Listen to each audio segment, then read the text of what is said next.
Most holiday gifts just end up in a drawer. Not this one. Mint Mobile is offering unlimited premium wireless for $15 per month. If I needed this product, it's totally what I'd use. Every Mint plan comes with high-speed data and unlimited talk and text on the nation's largest 5G network. Don't get them socks. Get them premium wireless for $15 a month. Shop Mint Unlimited plans at mintmobile.com/weirdest. That's mintmobile.com/weirdest. Limited time offer. Upfront payment of $45 for 3 months, $90 for 6 months, or $180 for 12 months. Plan required. $15 a month equivalent. Taxes and fees extra. Initial plan term only. Greater than 35 gigs may slow when network is busy. Capable device required. Availability, speed, and coverage varies. See mintmobile.com. Now that the weather has turned here in Chicago, I'm reaching for more and more layers all the time. And Quince is in that layer rotation, especially the Mongolian cashmere pieces like the button-down cardigan sweaters and the turtlenecks. Step into the holiday season with layers made to feel good, look polished, and last. From Quince. Perfect for gifting or keeping for yourself. Go to quince.com/weirdest for free shipping on your order and 365-day returns. Now available in Canada, too. That's QUINCE.com/weirdest to get free shipping and 365-day returns. Quince.com/weirdest. Going online without ExpressVPN is like forgetting to mute yourself on a Zoom meeting. Do you really want your coworkers to hear you talking to your pet in that embarrassing baby voice? Well, internet service providers actually know about every website you visit online because all of your traffic flows through their servers. But you can stop that needless prying with ExpressVPN, which reroutes 100% of traffic through secure encrypted servers. And it's easy to use. You just open the app and click one button. Then you're protected. You can use this on your phone, laptop, tablet, and more. And plans start at $3.49 per month. Yeah, that's only 12 cents a day. On top of it all, ExpressVPN also hides your IP address, which also shields you from third parties trying to track your online activity. As a gamer and content creator myself, my privacy is extremely important to me, which is why ExpressVPN is a really, really great tool to protect my online information. Secure your online data today by visiting expressvpn.com/weirdest. That's expressvpn.com/weirdest to find out how you can get up to 4 extra months. expressvpn.com/weirdest. Hello, weirdos. It's Jess, your producer here. I just wanted to give you a quick heads up that you're about to hear our live episode from back in February of this year. It was recorded at Caveat in New York City. As always, the audio might sound a little different, and you'll hear the lovely audience, including friends of the show like Ryan Mandelbaum, shouting bird facts from the audience, and you'll hear us reference some visual aids once in a blue moon. But it's the same old weirdest thing with 4 super mega excellent weird facts, including one from yours truly. Okay, that's it. I just want to let you guys know ahead of time. Enjoy. Welcome to the weirdest thing I learned this week. Please put your hands together for Rachel Feltman.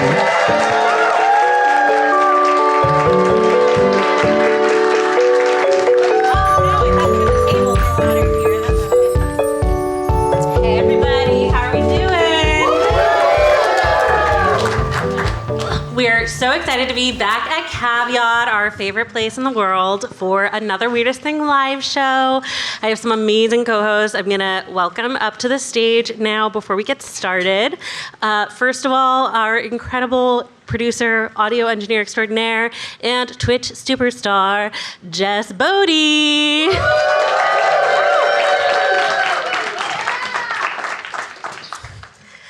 Up next, we have longtime Weirdest Thing favorite and incredible science journalist and marathon runner, Claire Maldarelli. And last but not least, a fan favorite Weirdest Thing guest and someone who I want to be when I grow up, Dr. Moiya McTier. Woo! Yeah! So, who here has been to a Weirdest Thing live show before? Great. Who's our first time? I guess everybody who didn't raise their hand. God, first timers! Oh my gosh, a lot of first timers. We love to see that. Is there anyone here who doesn't listen to the weirdest thing I learned this week?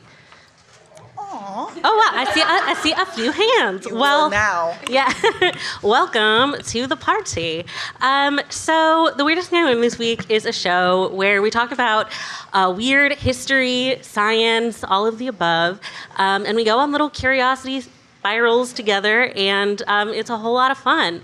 So we are gonna roll right into it because I forgot to write down the intro so that I can say it here live. So when we play this in our feed later, Jess will help me figure that out. I'll fix it. Yeah, Jess will fix it. Also, welcome everybody who's joining us via live stream. There are a whole bunch of you, which is very exciting. Thank you so much for joining us. I am not monitoring your comments because I am here on stage doing this other thing. But if you shoot me an email at Rachel@PopSci with the subject line weirdest thing, and let me know, where you're viewing from, whether you would like us to do a live show there. I will pick a couple of you to send some fun treats to in the mail. So again, thank you so much. We love to have you here, even if you're not here physically. And with that, we can get started. We can get weird? We can get weird. Woo. I also, as some of you may know, if you listen to the show, I came basically straight from my improv 201 graduation class. Yeah. So you might say, Rachel, don't you have a debilitating chronic illness that causes incredible fatigue when you overexert yourself? And you could say that, but you could also say, wow, Rachel, you really limbered up comedically today. So you won't pull any muscles. You're going to be great. And I'm really psyched to be here. So thanks, everybody, for joining us. And we're going to get started. And there will be some trivia and prizes throughout. So, you have that to look forward to. So first, we're each going to say our teases, because this is totally spontaneous, and definitely we could go in any order based on how exciting the teases sound, and we don't have a PowerPoint that already dictates who is going when. Jess, what's your tease? My tease is, witness me! Ooh. Wonderful. As always, Claire, what's your tease? Okay, my tease is not that. That's so different than normal teases. I wasn't ready. Come on, you gotta spice it up and we're live. Okay. My tease is I am going to talk about the connection between breathing, jock straps, multiple of them, weird physics, and running. Wonderful. Thank you. So on brand. And Moiya, what's your tease? My tease is that black holes aren't the only holes in space we should be studying. Ayo. Wow, love that. My tease is that I'm going to talk about the unsolved mystery of a famous bird's murder. Wow, good thing that got such a response, because it's what we're starting with. You have to go first. So longtime listeners will know that I have a lot of feelings about the true crime genre. It's like, inherently exploitative, pretty much. No offense if you like it. I like a lot of things that are inherently exploitative. We live in a society. Because every victim has a family somewhere, and frankly, every alleged perpetrator has a family somewhere, and it just kind of makes me feel gross. But of course, longtime listeners also know there are exceptions to this rule of mine. For example, if a crime was committed hundreds of years ago and feels kind of quirky and old-timey to me, or if it's a crime primarily involving geese. We are here today to talk about an inspiring and beloved goose, and a murder most foul.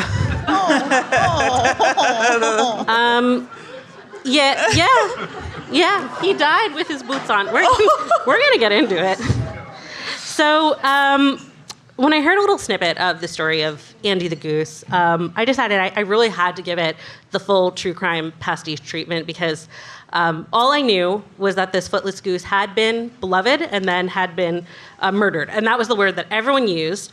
And the killer had never been brought to justice. So with that, let's dive in. Also, I was going to have a little app on my phone that made the Law & Order dun-dun, and it wouldn't load, and also that was probably, I was over-engineered anyway, and it was doomed to fail. But if at any point anyone wants to chime in with a dun-dun when it feels appropriate, as the spirit moves you, please. Say less. So the story starts in 1987 with on the farm of one Donna Mae Shook in Harvard, Nebraska, when a great goose was born without feet. His name was Andy, though I don't think she named him, but eventually his name would be Andy, which means his name was always Andy. Andy apparently spent a couple of years like hobbling around on the farm, not having a great time, really having, a lot of mobility issues. This farm was not built for him. But don't feel too sorry for him because he had enough game to bag a mate named Polly. And that's Polly. I think she's a very comely goose. That's Andy. But, again, he had a lot of charisma.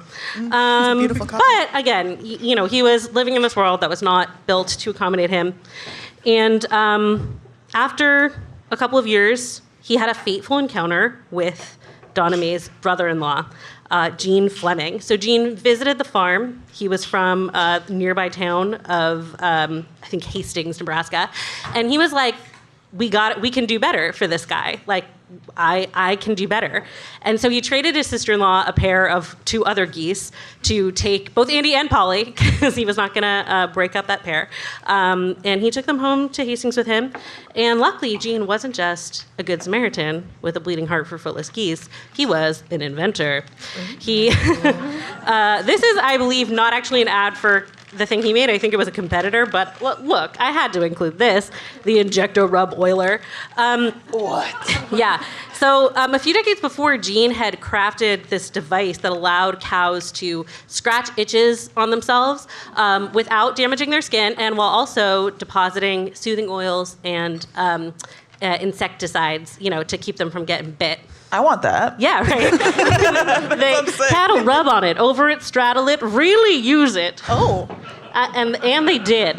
Anyway, so Gene had been very successful, and he loved to tinker. He apparently had like a whole workshop for coming up with ways to make animals' lives better, among other things. And so his first attempt in fixing Andy's mobility issues was apparently a little skateboard. His plan was that one of Andy's legs would fit into a groove in the skateboard, and then the other one, Andy would spontaneously, intuitively know to skateboard with it, and which, does seem like a bit of a reach. I imagine it would have looked like this, but the problem is that Andy was a 40-pound goose. Oh. And Wait, 40 pounds? Yeah. Is that big for a goose? I feel like that's like for a... I can't say I know. But it's a hefty bird. Yeah, I want Andy to be extraordinary, so let's say it's... Yeah. Is Ryan here? Ryan, is that a normal size for a goose? I don't know. It's pretty big. Okay, thank you. Ryan said, I don't know, it's pretty big. Yeah. Ryan said, I don't know, it's pretty big. And Ryan is the foremost bird expert I know, so I will take their word for it. Shockingly, this did not work, but Gene landed a better solution soon enough. The goose needed shoes. Yeah. They will soon. Someone asked if they have Nike swishes.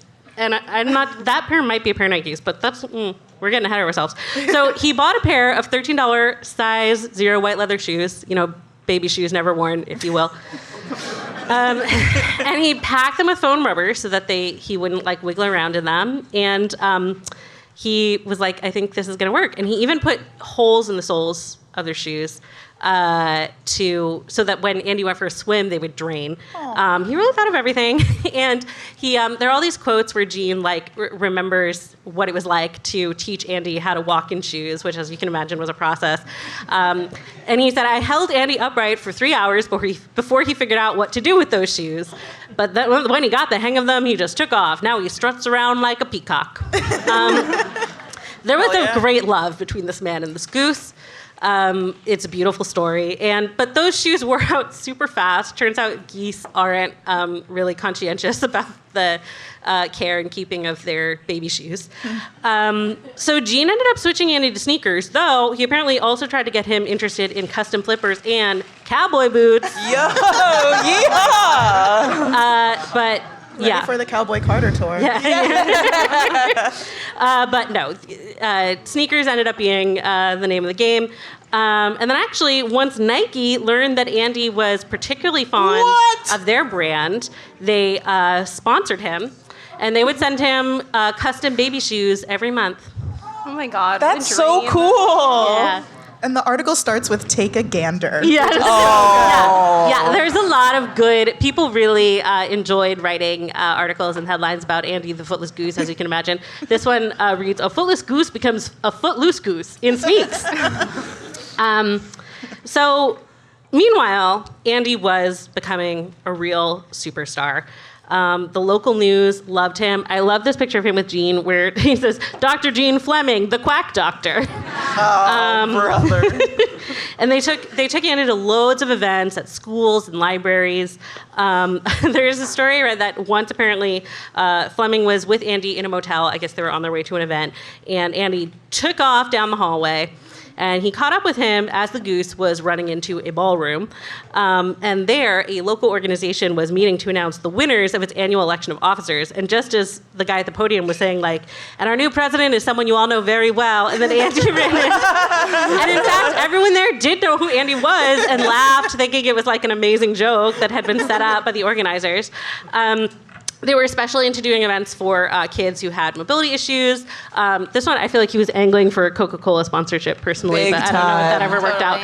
out. Because, Gene really hoped that, Andy's use of a prosthetic and the, very rich life he was living would provide some inspiration. And according to many people who have spoken about Andy over the years, it did.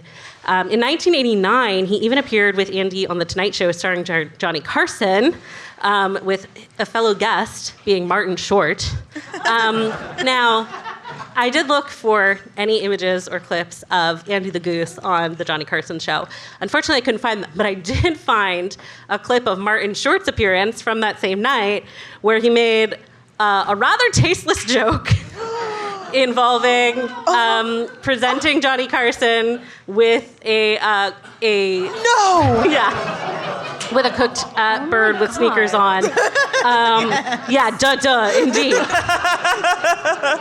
Because then in 1991, Martin Short really felt like an asshole, probably, because tragedy struck. I forgot this was about murder. I know. Don't worry. As I was writing, and I was like, people are gonna forget. I promise we'll have an uplifting ending about Andy. So unfortunately, a goose foot wearing a shoe was found in a local park. And Wait, how old is Andy at this point? He's had such a life. Yeah, he really did have such a life. So this would have been, he would have been 4 years old at this point. I know. He had a lot of life left in him. And when somebody called Gene saying, we've found these suspicious remains in the park, is Andy okay? He went out, and unfortunately, the pen was empty. Polly and Andy were both gone, and there were some adult-sized sneaker footprints. It's important to note because if he could have just run away, there could have been very little sneaker footprints. But and people, were very upset about this. There was a local first grader with spina bifida who was quoted saying, "He was my favorite goose because he had no feet. Why did they do it?" There were many tabloid headlines about foul deeds. And folks rallied to find the murderer. They raised thousands of dollars to aid in the cause. It even became part of the infamous satanic panic of the day, with a special investigations unit from all the way in Colorado reaching out saying, "We found some mysterious bird remains. Do you think this is the work of a satanic cult?" And strangely, no one accused known goose sicko Martin Short. But the case went cold. Dun dun. And so that's the part that I heard about that got me all excited. I was like, no one's ever solved this. There's got to be something we can do to figure this out. Then I read a recent piece in Atlas Obscura that focused on Gene's granddaughter, Jessica Fleming. She recently decided to dive into this cold case, and what she found is both unsatisfying and very complicated. Basically, after years of the police department saying this had just gone cold, they got somebody to admit that just 2 years after this event, they had figured out the person they think is responsible, but they did not want to release their name because they were someone who they considered not responsible for reasons of cognitive impairment. So obviously, it would not be any kind of celebration of Andy's legacy to, name and shame someone who was cognitively impaired as a perpetrator of this crime. And Jessica shared that same sentiment. She actually pivoted from doing like a documentary about this to having a one-woman show called Andy Interrupted. No way. Yeah, which I hope to see someday.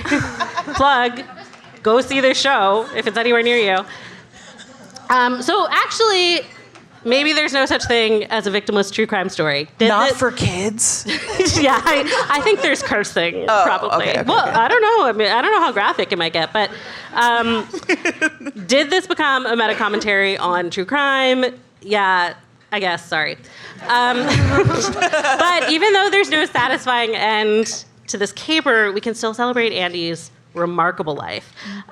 He was a picture-perfect role model and celebrity goose. Also, one question that's been raised for me that is a case I will be chasing for the rest of my life is that this picture is captioned with his compatriot, Pegleg Pete, who I could find no other information about. What? So who was he? What was his deal? What was he like? And I want to know that. But Fleming told the Chicago Tribune that geese are generally mean creatures who like to sneak up on you when you're bent over and give you a good bite and then you know what. But Andy was the nicest, sweetest guy you ever met. He also said that he seemed to understand that Gene had helped him out, that he was like devoted to Gene. He said, he's a one-man goose. And we can celebrate Gene, who was always keeping a lookout for ways to broaden Andy's horizons. Apparently, at one point, he attached some little cleats to a pair of sneakers because Andy had never successfully mounted Polly, which is fine. You don't need that to have a loving relationship.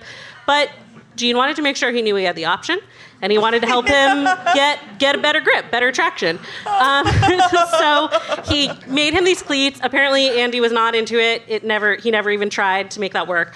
So then he got them a pair of goslings to adopt. And then he also decided he needed to make a little vehicle for Andy. He made this little two-wheeler bike. Wow. And Andy loved being pushed around on his little bike.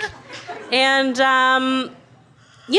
I just think this is a lovely story about two creatures finding each other in the great big world against all odds and definitely making each other's lives better. And also, true crime kind of sucks. But that's just dun, me. dun. Yeah, dun, dun. But anyway, that's the story of Andy the Goose. That's the whole story. Yeah! Thanks, guys. Most holiday gifts just end up in a drawer, or in the back of your closet, or accidentally left at your cousin's house. Not this one. Mint Mobile is offering unlimited premium wireless for $15 per month. That's their best deal of the year, aka the only holiday gift you'll actually use every single day. If I needed this product, it's totally what I'd use. Every Mint plan comes with high-speed data and unlimited talk and text on the nation's largest 5G network. You can bring your current phone and number over to Mint, and there's no contracts, no nonsense. Don't get them socks. Get them premium wireless for $15 a month. Shop Mint Unlimited plans at mintmobile.com/weirdest. That's mintmobile.com/weirdest. Limited time offer. Upfront payment of $45 for 3 months, $90 for 6 months, or $180 for 12 months. Plan required. $15 a month equivalent. Taxes and fees extra. Initial plan term only. Greater than 35 gigs may slow when network is busy. Capable device required. Availability, speed, and coverage varies. See mintmobile.com. As the air turns crisp and the holidays draw near, comfort becomes the best gift of all. Quince delivers layers that last. Sweaters, outerwear, and everyday essentials that feel luxurious, look timeless, and make holiday dressing and gifting effortless. Now that the weather has turned here in Chicago, I'm reaching for more and more layers all the time.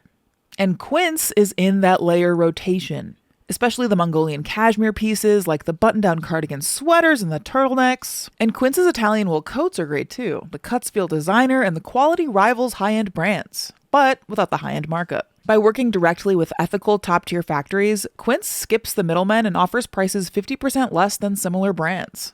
Step into the holiday season with layers made to feel good, look polished, and last. From Quince. Perfect for gifting or keeping for yourself. Go to quince.com/weirdest for free shipping on your order and 365-day returns. Now available in Canada too. That's QUINCE.com/weirdest to get free shipping and 365-day returns.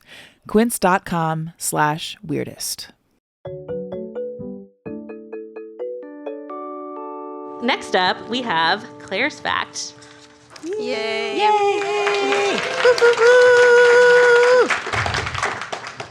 Just the middle button, right? The middle button's the pointer, and then the arrows up. See. Thank you so much. Yes. The subway failed me today, and I was late to our orientation to the buttons. I don't get it. Okay. Aha. Nope. It's just the right arrow, right? Yeah, it's the right arrow. I'm doing the right Point it arrow. that way. Aha. You're doing great. Thank you. Okay. So, like I mentioned, I will be talking about sports bras, jockstraps, and non-Newtonian goo. It's my favorite kind of goo. All right, so I'm going to start my rabbit hole of all of this. I'm going to switch my hands because I'm left-handed, and yeah. Okay. Moving on. Now, this is a study that came out in the Journal of Medicine and Science in Sports and Exercise, and it astonished me, and I'm hoping it will astonish you too, because it's the basis for the entirety of my segment, so if it doesn't, then just relax, I guess. This study was funded by the athletic apparel company Lululemon, so take that with a grain of salt, as you do as science journalists. And it was conducted by researchers at the University of British Columbia. And one of the researchers that did this is a former elite athlete. So she was an Olympian in the steeplechase, which is this weird, bizarre... Intense. Yeah.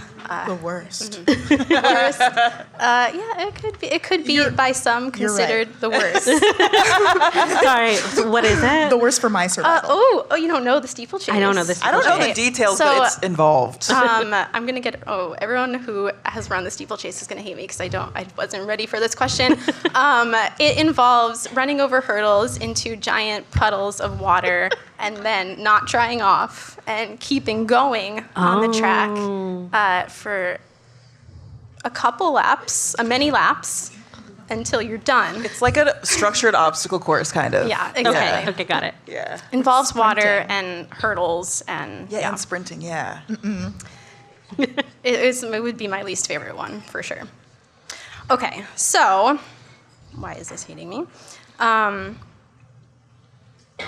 Yeah, so she did the study. Back to this. I was not meaning to spend all this time on the steeplechase. So she followed the breathing and lung function of 9 elite runners as they ran on a treadmill. And the crux of this story, of this study, was that they wore this custom sports bra that had a... what do you call this? Like the band. Yeah. It was extremely adjustable in a way that sports bras that you would buy at the store are not. Like some are adjustable, some aren't, but this one was like made to be weirdly adjustable, such that they could tighten it and loosen it. And so they told the athletes that tighten this sports bra to whatever you feel comfortable at. And then run on a treadmill. And I won't go into the details of how they tracked how much oxygen they took into their lungs, because it's gnarly and weird, and it gives me the queasies. So, but it involves tubes down your nose and into. Yeah, so we're gonna pass on that. Even though I do feel like I love science and health and medicine, but whatever. Yeah, so they found that when the athletes tightened it themselves and said, like, this is a comfortable positioning for like if I were to go out for a run right now, that they their lungs were so constricted that they consumed less oxygen than if they had loosened it to like the loosest setting. And so that makes you think, like, what the heck is up with sports bras? Why are they constricting my lung functioning when I'm supposed to be running? And so there has been a couple of other studies. Obviously, this one is very small. It's only 9 people. There have been other ones that found similar conclusions. But all of this is to say that sports bra research and innovation is, like, very bad. Like it could get like a D, like barely passed the class. What about a double D? Jess.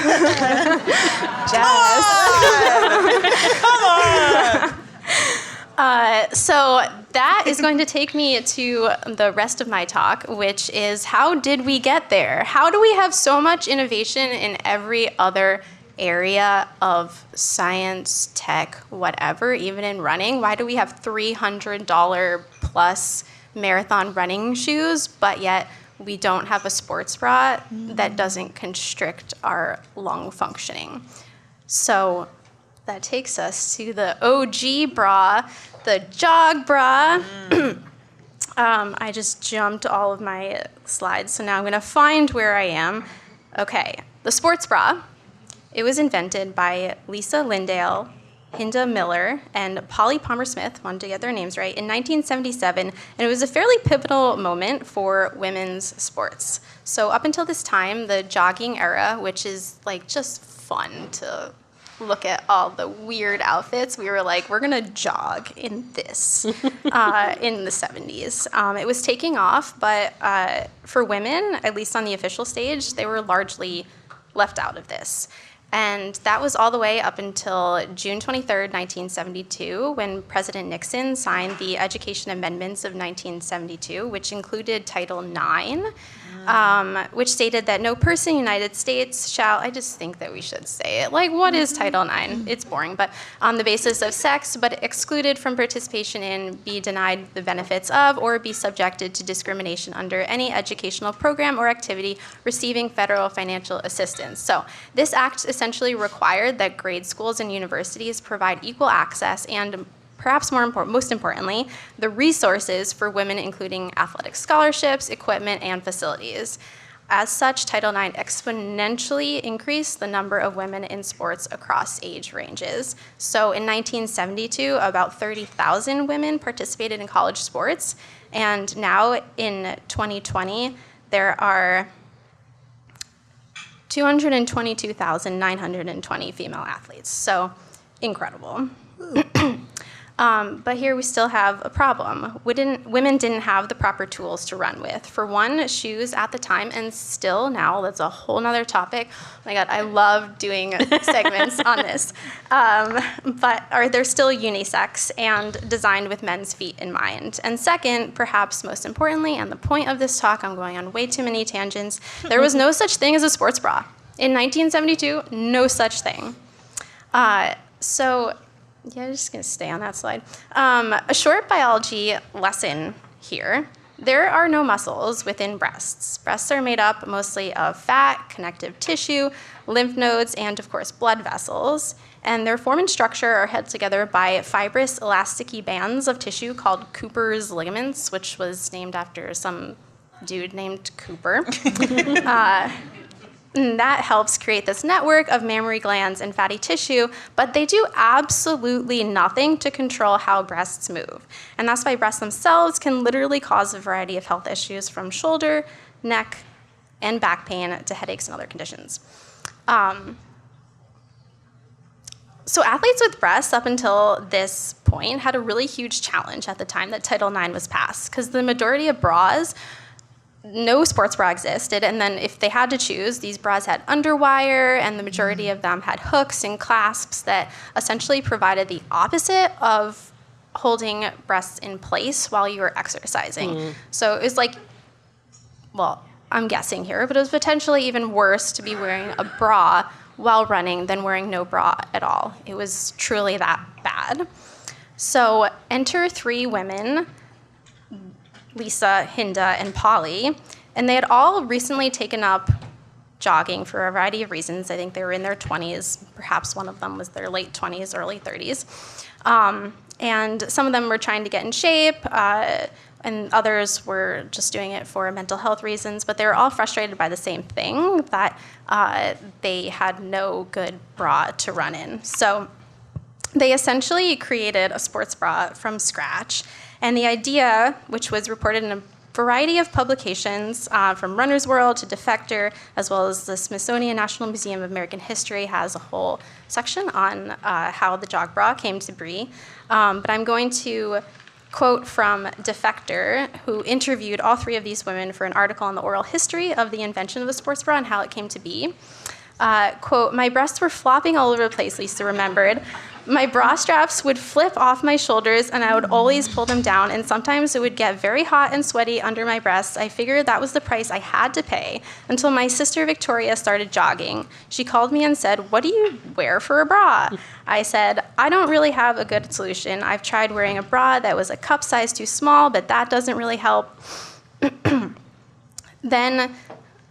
that doesn't really help. Blah, blah, blah."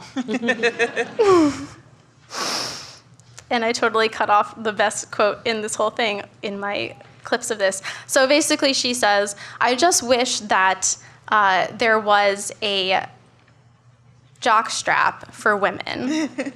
And then her sister's like, "Oh my God, you're brilliant."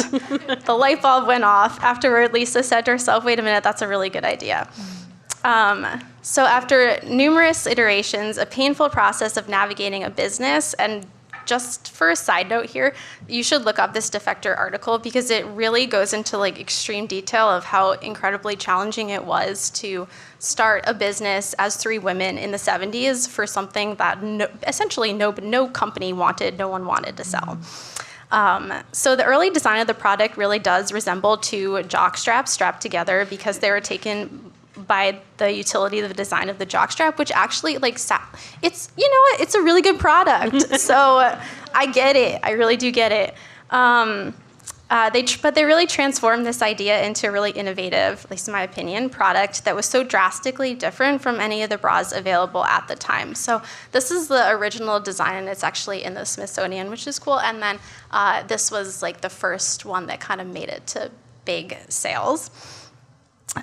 So their business grew, and they eventually employed nearly 200 workers and created a variety of bras, including the Sport Shape bra for people with larger breasts, and a bra top that covered the midriff to the abdomen. Very trendy, I guess. I don't know.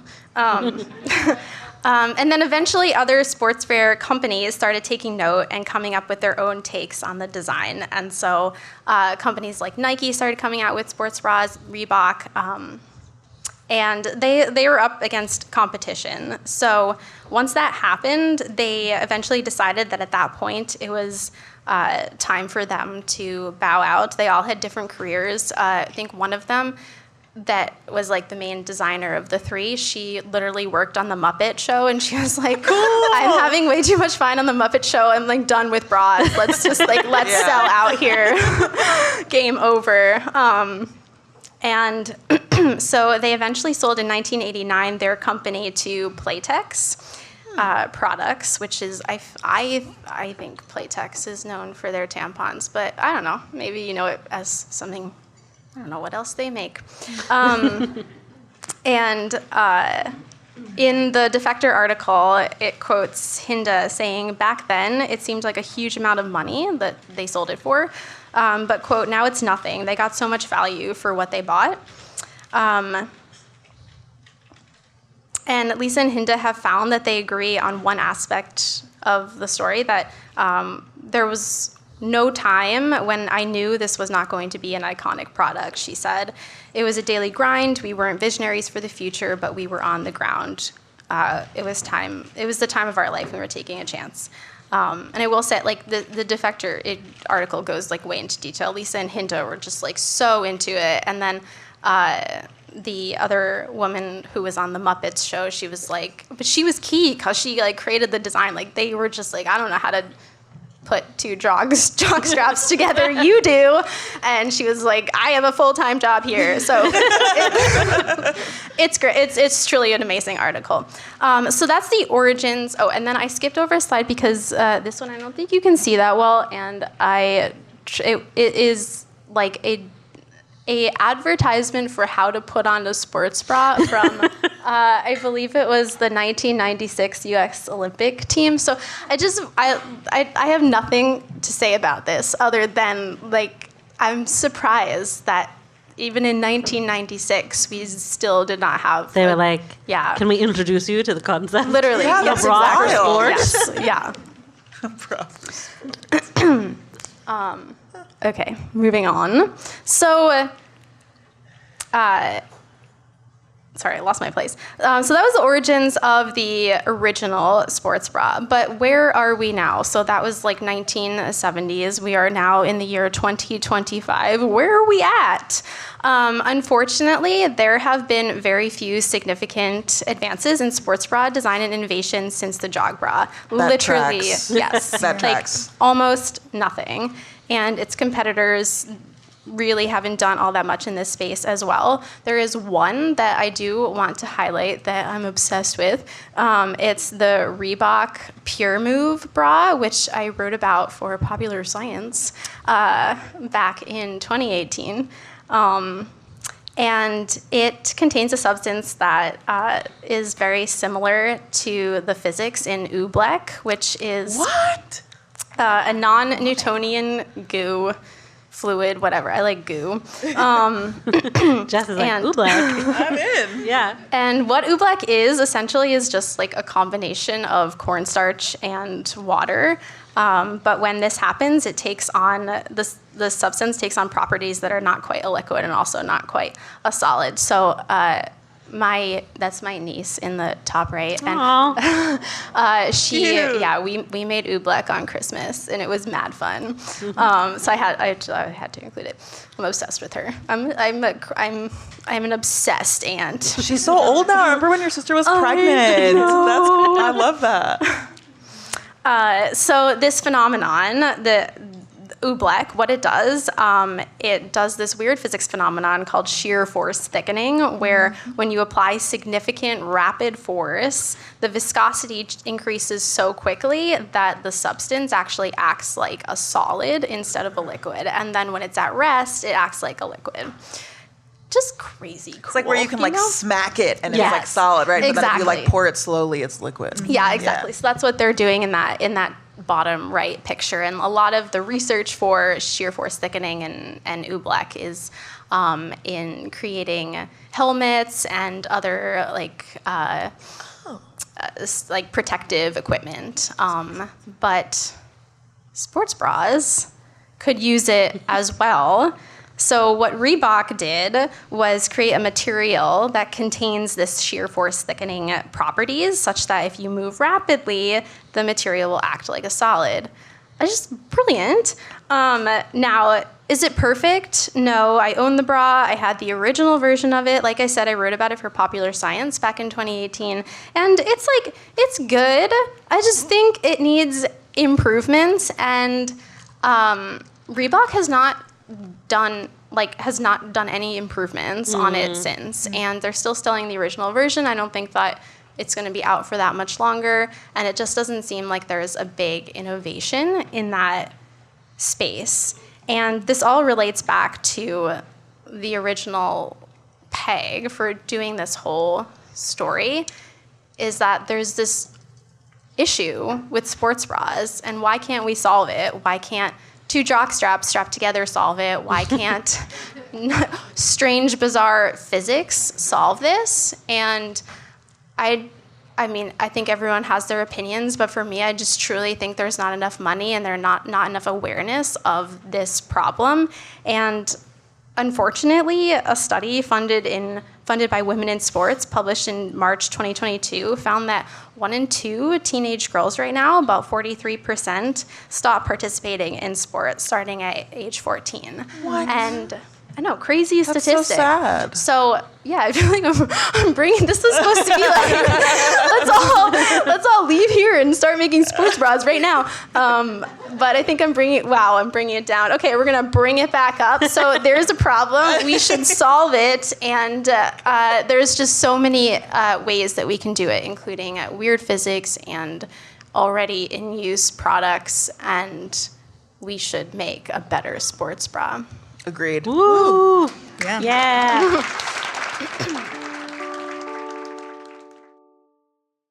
Going online without ExpressVPN is like forgetting to mute yourself on a Zoom meeting.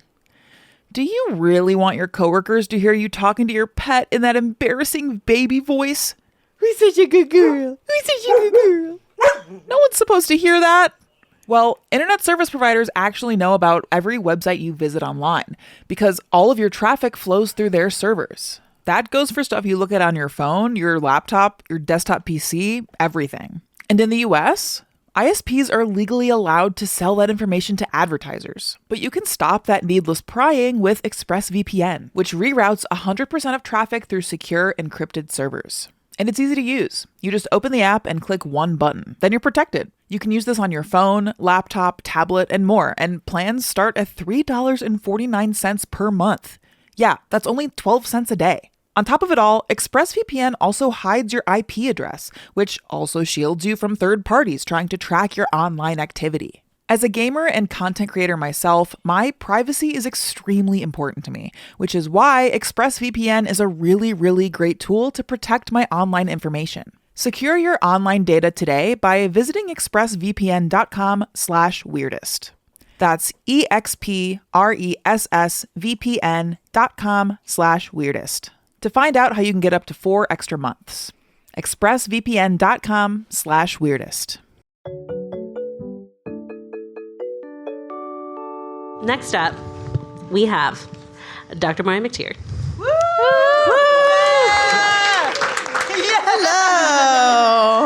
Hello. So like I said, black holes, not the only holes we should be paying attention to when we're talking about studying things in space. And so I wanted to talk to you all because this week I learned that astronomers are surprisingly prudish when it comes to studying sex in space. Are any of you surprised? No. You are not surprised that NASA doesn't want to study sex. Okay, well then let me tell you why I am surprised. I am surprised because I am an astrophysicist. I have known many astrophysicists. I've gone to conferences with them. I've gone to conference after parties with them. I've had to sit in lectures where they tell me the things that they have named in space. And I'm here to tell you that we're all a bunch of horny little freaks. Astrophysicists. Yes, we do. Yeah. I corrected myself. I was like, we. Yes, we. That's right. Yes, we do. No, astronomers have looked at galaxies out in space, and they've assigned different words to different parts of galactic anatomy. So when I was in grad school taking a galactic astronomy course at 9 a.m. on Tuesdays and Thursday mornings, the way that I would stay awake was when the professor would say, the Milky Way's bulge is so dense. It would wake me right up. We've developed software packages called Sex Tractor.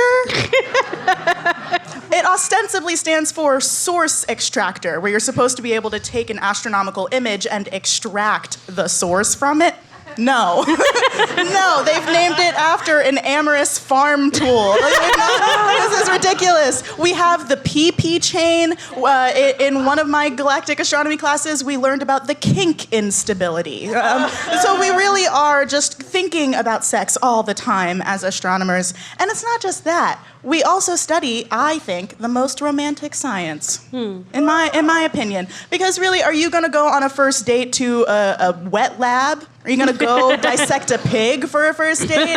Are you going to go do some titrations? No. You're going to go stargazing. You're going to go out in a field, you're going to get some bubbly, and you're going to look up at the stars. It's going to make you all hot and bothered. No kink shaming to the titration folks. Yeah. Who we hear from. You're valid. No. Although, be safe, though. Yeah, oh, so true. Titration is all about being careful. You're right.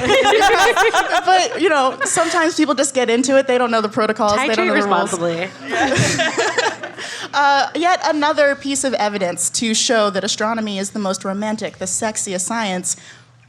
We had a bachelor who was an astrophysicist. Really? Yes, we did. I don't know. Should I anything about watch him. The Bachelor? NASA should have really made more hay out of that. Yeah. Well, the astronomy community was quite proud. I think this was in 2019. Are there Bachelor fans in the audience? No, it's No.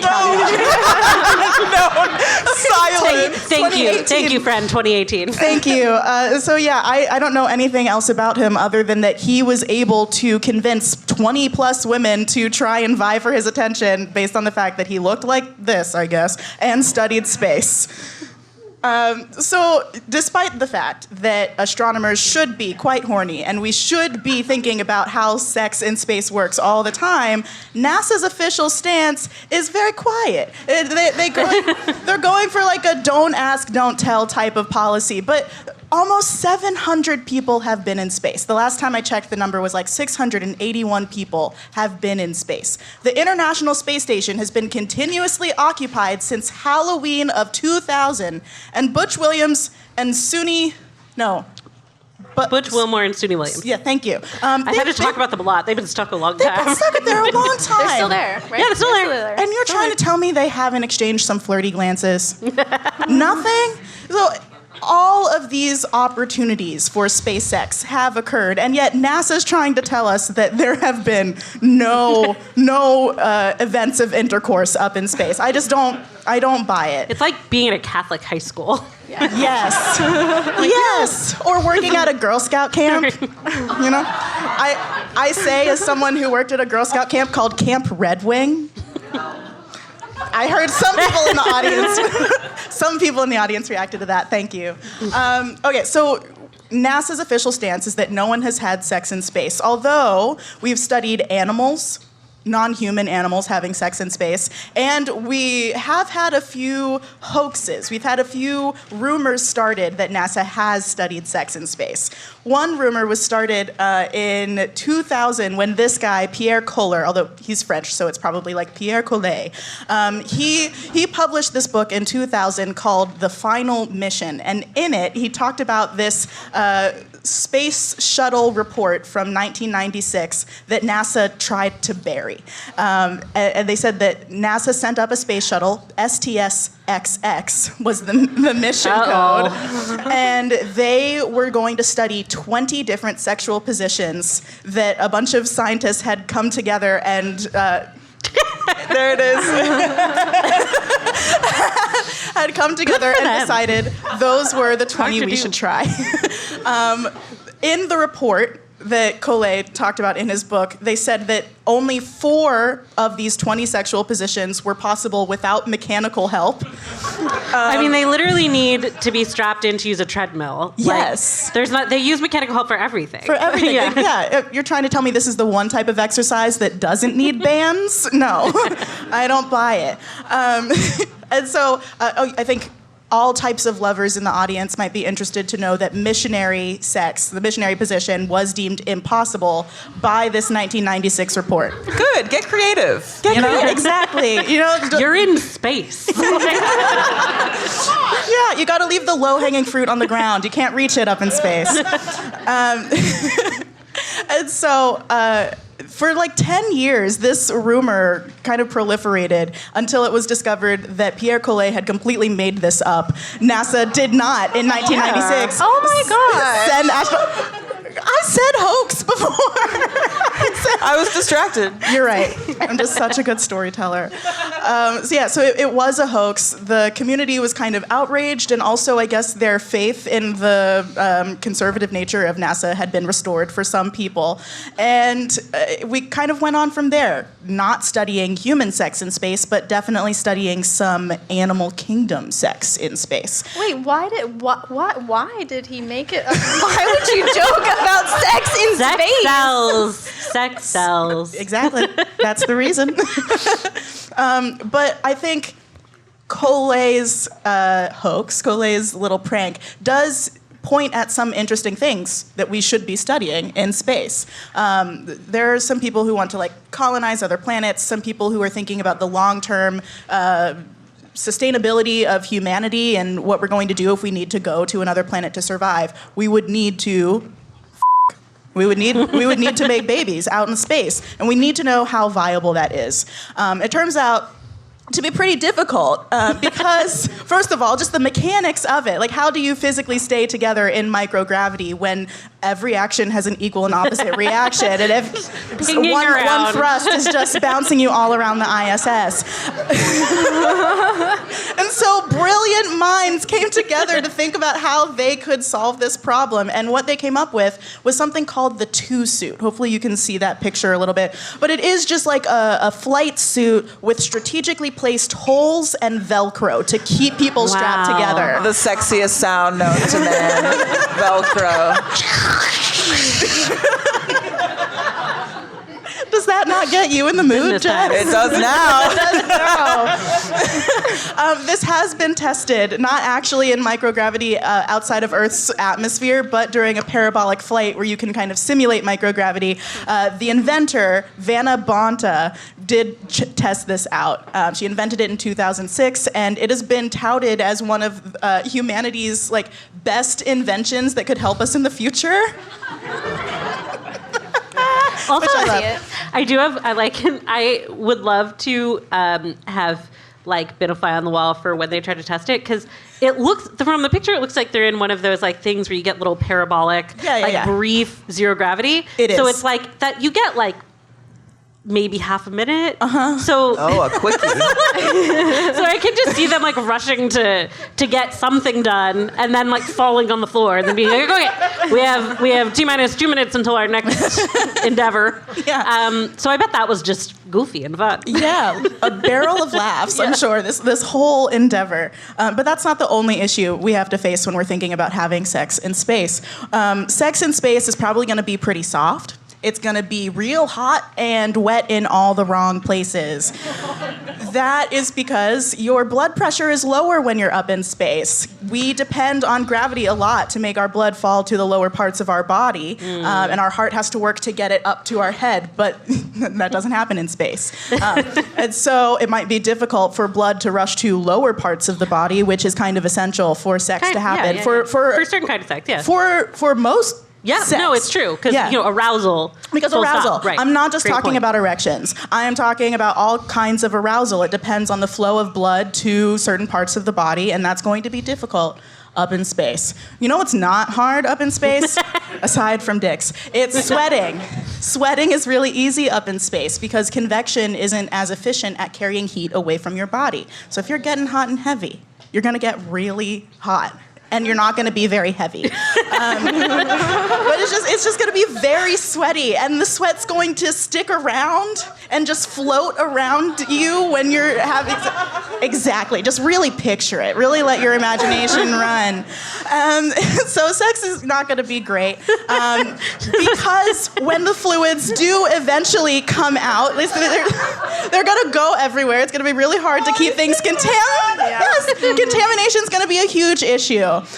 With bodily fluids and with any sorts of viruses that people may be shedding. Did you know that NASA has spent about $100,000 over the last few decades trying to study herpes in space? What? Yeah. Super space mutant herpes is a problem because it's easier for the virus to move around. Right. It is a high-stress environment, which makes reactivation bigger problem. Actually, 60% of astronauts have had herpes infections reactivate while they're up in space. Oh, wow. And most people have herpes. Most people do. Don't be weird about it. Including astronauts, yes. And so also the cosmic radiation can add some mutation effects. So not just herpes that's very easy to spread and come back, but it can mutate thanks to extra space radiation. Right, So big problem that NASA's looking out for. And then, like I said, we're interested because we want to have babies potentially on some interstellar faring thing going on. But how can we have babies grow to full term under extreme radiation environments and with microgravity? Apparently, gravity plays a pretty big role in later development stages for human embryos. And so this is just a very rife place for curiosity and questions. And we want to know a lot that's going on here, but we're not willing to study it in humans. So we've been studying it in other things. We did try studying some rats. Russia sent up rats. They did get pregnant in space, but the babies did not survive. They were not born live. It's very sad. We did try... Oh no. Oh no, roaches. Russians also tried roaches. They did. In 2007, they sent up a roach, Nadezhda, I think was her name. Ooh. And they sent up 2 roaches, Nadezhda and a male lover. And, okay, so I spent a long time, RIP to my search history, because I spent a long time looking for pictures of cockroaches having sex. I was just going to ask, is that how they do it, butt to butt? Yes! I did not expect that. Me neither. Of all of the animal copulation pictures that I looked up for this talk, they had the most variation in terms of position. Oh, really? So good for the They're getting cockroaches. Oh my God. Yes. Nadezhda did get pregnant up in space, and then she came back to Earth and gave birth to 33 little roachlet babies. Wow. And they all seemed very healthy. Yes. They all seemed very healthy, but they didn't seem very normal. All of the space-conceived roach babies were born with a red coat on their little butt thing instead of a dark brown coat, like all of the Earth-born cockroach babies. Scarlet letter. You space harlot, you. America has tried to send up salamanders. We've tried to send up tadpoles. It has not been successful. But the very first instance of successful reproduction in space was in 1994 when Japan sent up to the ISS, I think, or on a NASA space shuttle. They sent up 4 rice fish. And they videoed these rice fish having fish sex, and then they left the fish up there long enough for the eggs to hatch. They laid 43 eggs between these 4 fish, and 8 of them hatched up in space and were totally fine. And then by the time they came back, I think it's something like 30 of them hatched on Earth, and they were also totally fine. So we've seen some varied success. The fish do it great. Sometimes the cockroaches can do it, but we have never successfully seen a mammal reproduce in space. In 2022, the Chinese space agency floated out an idea that they would send monkeys up into space to see if they could reproduce naturally.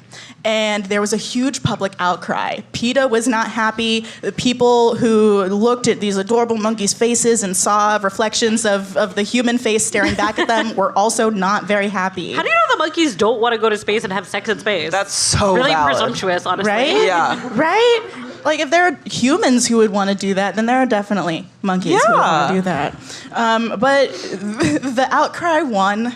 People called it cruel and unusual punishment, so China did not send monkeys up into space yet. We'll see what happens there. But it does seem like the international professional space community is not willing to do this type of research. However, this research needs to be done. So what's going to happen next? I think there's just going to be a bunch of informal, peer-reviewed studies happening with the proliferation of private space exploration. You know those people want to be up there. Yes. I'm sure that people will spend many millions of dollars to go have sex in space if they have the opportunity. We see that it's just getting bigger. By 2032, we expect it to be a $17+ billion industry, the private space, commercial space thing. So people will be having sex in space. We'll see what studies we can do with that information. But until then, until we know more, the next time you are knocking boots, be grateful that it's here on Earth where things are the right textures and the right humidities. Yeah, thank you.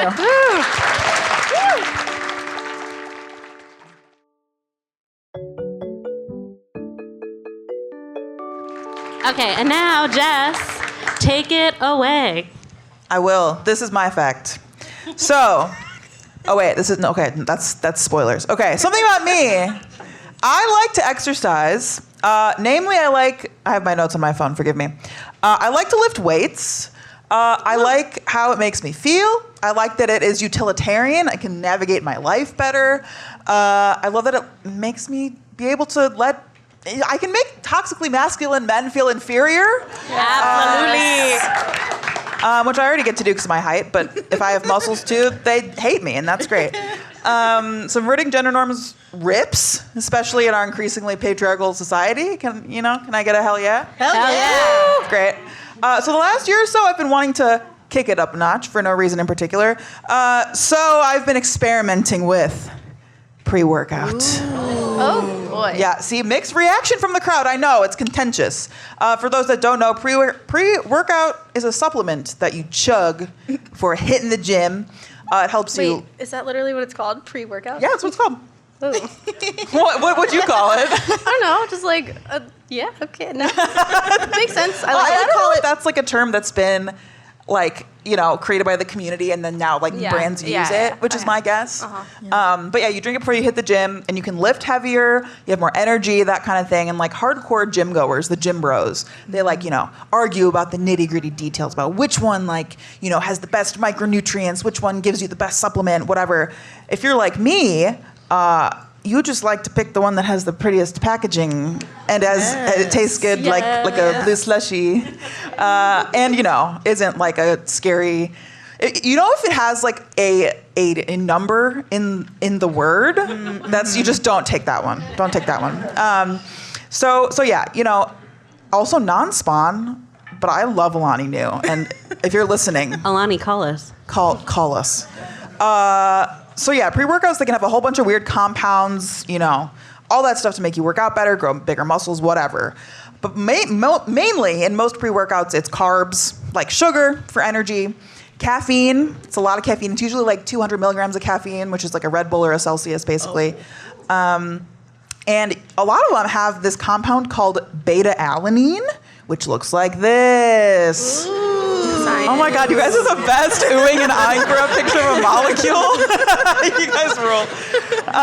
So this thing, it does, this is a lot of supplements and stuff don't have a lot of scientific proof that they work. This thing does, and it helps delay muscle fatigue by kind of impeding lactic acid. So it doesn't let lactic acid build up and bind and all that stuff. It has a side effect.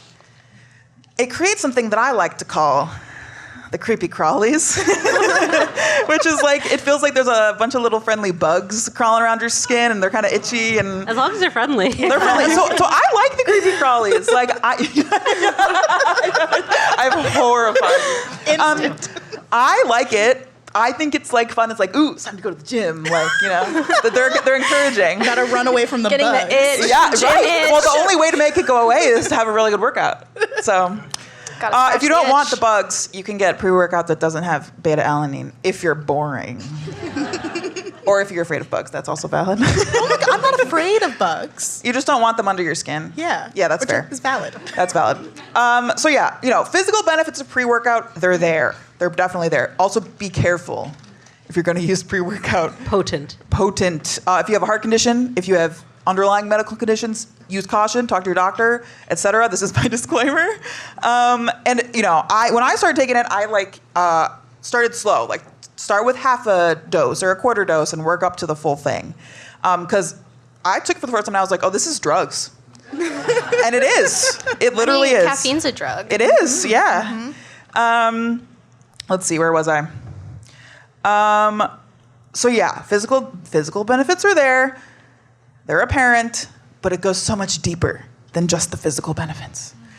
When you take pre-workout, you are actually partaking in a ritual. You're mentally committing and preparing yourself to go get really buff, to totally pump iron, so to speak. So it's kind of like when you're playing Elden Ring, and you chug. Wait, where am I pointing? You chug your physic flask before you. Who's played Elden Ring? Okay, yes, great. There's a handful of us. So this potion you can formulate with your own little buffs, more health or faster stamina regen or more damage, whatever. You formulate that, it only lasts 60 seconds. So you chug it before you go fight a boss. But you got if you're taking it, you got to go through that fog door because you can't let it run out when you're in the boss fight. So this is essentially the gamer pre-workout. But yeah, you're it's a psychological thing. You are committing to go in there and do your thing. But, this idea of this mental commitment, it goes back way farther than Planet Fitness, Alani Nu, and the lands between. This goes back to the Vikings. Yay. Yeah. So there were these legendary Viking warriors called berserkers, and they would imbibe a certain concoction. We don't know what it was, but they would imbibe something before performing a feat of strength, probably going into battle. Berserkers were known for their ferocity and allegedly fighting in this trance-like state of blind rage, howling like wild animals, biting their own shields, and sometimes not even being able to distinguish friend from foe. So this 13th century Icelandic historian, his name was Snorri Sturluson, very Icelandic name, I'm probably not pronouncing it correctly, but this person described berserkers as being, quote, strong as bears or wild oxen, killing people with a single blow, and that they were not affected by, quote, edged weapons or fire. So sharp weapons or fire, they did not care at all about That's those very things. like D&D. It's totally, it's very much barbarian. They're immune So, to fire damage. It's so funny because like berserkers in D&D and then like and now in a lot of JRPGs, like they are like Viking berserkers, which is so cool because they have their own resistances, and it is just like games.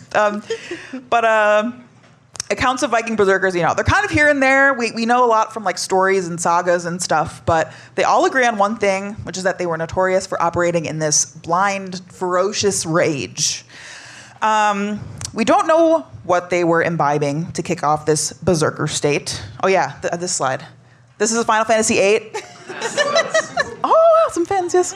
I'm streaming this on Twitch. If you'd follow me on Twitch, you know that I've been playing this for a long time now. I'm almost at the end. So Squall here is in berserker state, which is he's all red and angry, like a berserker from the Viking times too. So a lot of what we know, I said this comes from myths and sagas, but there is a new study out in the last couple of years in the Journal of Ethnopharmacology, which that is so cool. So these researchers say it could have been this hallucinogenic plant called henbane, and I'll get back to that in a moment. But prior to this, people thought it was just like funny mushrooms, particularly this one. Yeah. Amanita muscaria. You know it. It's a famous one. It's the Alice in Wonderland mushroom. It's the Mario mushroom.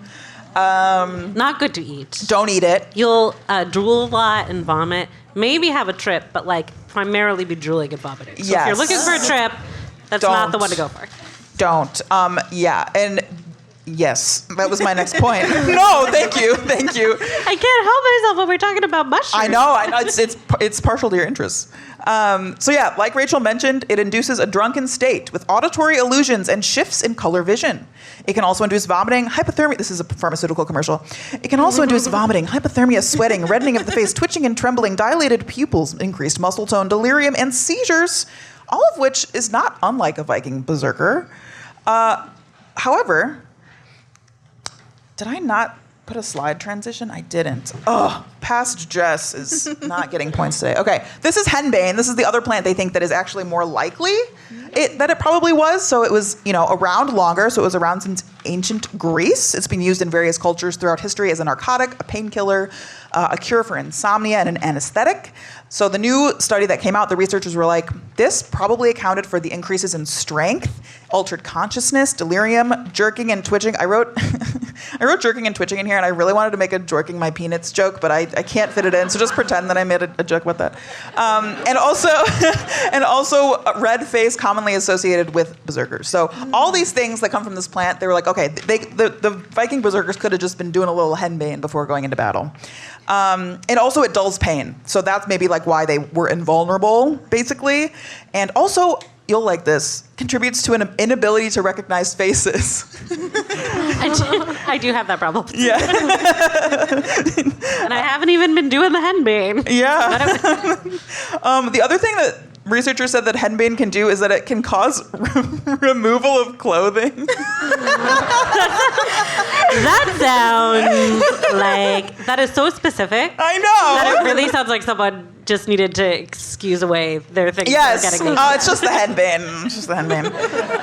And finally, this plant can also lower blood pressure, which we're talking a lot about today. It's important. But that's why apparently they're saying like, that's why Viking berserkers were immune to edged weapons because their blood pressure was so low they don't bleed a lot. I'm like, okay, maybe. And also that the mushroom doesn't give you a hangover for like the next couple days. And Viking Berserkers were known to like be down for the count after battle, like hangover wise. And this one does give you a hangover. So it also grows rapidly as a weed and is known to have flourished in Scandinavia during the Berserker era. And they found a grave in Denmark dating back to 980, the year 980, which had a pouch of henbane seeds. So like, maybe there's other plants involved. Who's to say? This doesn't account for stuff like the biting of shields and the chattering teeth, which is such an image. Wait, so none of this stuff has made it into pre-workout? No. Okay. But this is like their version. This is their version. Also, who hasn't bitten a shield? At least one. I'm saying, come on. This is a hypothesis. It's plausible. Who's to say? We can't really go back and ask the Vikings. But anyway, hundreds and hundreds of years later, even before I started taking pre-workout to make my own version of going Viking Sicko mode at the gym, even folks engaging in more modern wars kind of had their own, rituals around this kind of stuff. So the Japanese kamikaze fighters would take a ceremonial sake shot before that they would go on their missions, for instance. Before I didn't research this, but I was telling my dad about my fact before I left, and he said that he said Hitler gave his soldiers meth. They were on meth. Yeah, your dad is correct. Oh, go Dad. Hi Dad. Hi Dad. My dad's watching. And like in their lunch boxes. Oh no way. Yeah. And it's also seeped into pop culture, this idea of like, your pre-combat, pre-workout, like imbibing. This is Mad Max for your road, which is why I yelled "Witness me" as my tease when they, are going into what they presume to be their death battle. They spray their mouth chrome and yell "Witness me," which maybe I should start doing before I go to the gym, before I pound out a really hard set. But it's cool because these war boys, a lot of their character design is inspired by Norse mythology, which is kind of cool because it's like a Viking Berserker thing. But yeah, it all comes back to this idea of taking the time to prepare yourself before you set out to do something physical. It has a lot of psychological power. So no matter what your pre-workout is, it could be just water. It could be like saying a mantra. It could be anything. Use it to harness that power. I think it's valuable. Find the ritual that works for you. I'm going to stick to my bugs, who tell me to pick something really heavy up and put it back down again. I like my bugs. But, yep, that's my fact. Witness me. Oh, and there's Alani New in there. Incredible, Jess. Thank you for sharing that. So listeners know that on The Weirdest Thing I Learned This Week, we no longer decide what the weirdest thing we learned this week was. It's no longer a competitive show. But that's because when we have three people on the line who all did really good stuff, it just always ended up being a three-way tie. And here we are with a bunch of people who can make some noise for the fact they like the best. Do I have a prize for the person who wins? No. But we will be doing that. So whose favorite fact was about Andy the Goose? Oh, thank you. That's really nice. Thank you so much. What about learning about the wild history of sports bras? Wonderful. How about the shocking science of sex in space? Woo! I agree. It was really good. And the Viking origins of pre-workout. Okay. That was very close. Very close. That was very close. But I do believe that Moiya, you have taught us the weirdest thing. Yay! It's weird because we should study it a lot. Everybody, thank you so much for coming. This is our show. We have a little bit more breathing room than normal because we got that Saturday afternoon slot. Thanks, Caveat. So we do have to be fully out the door a few minutes before 6, but please, wrap up your business at the bar, say hello. We would love to meet as many of you as possible. And again, folks who are joining us via live stream, I am so grateful that you tuned in, and feel free to shoot me an email, rachel@popsci.com, subject line weirdest thing. You can tell me where you're tuning in from and whether you want to be in the running for getting some stickers or something. But everybody, thank you so much. This is amazing. We love doing these shows. It is always such a joy to be able to get in the same room with some of you, and it means so much that you come out to share this with us. So thank you again, and everybody have a great Saturday evening. The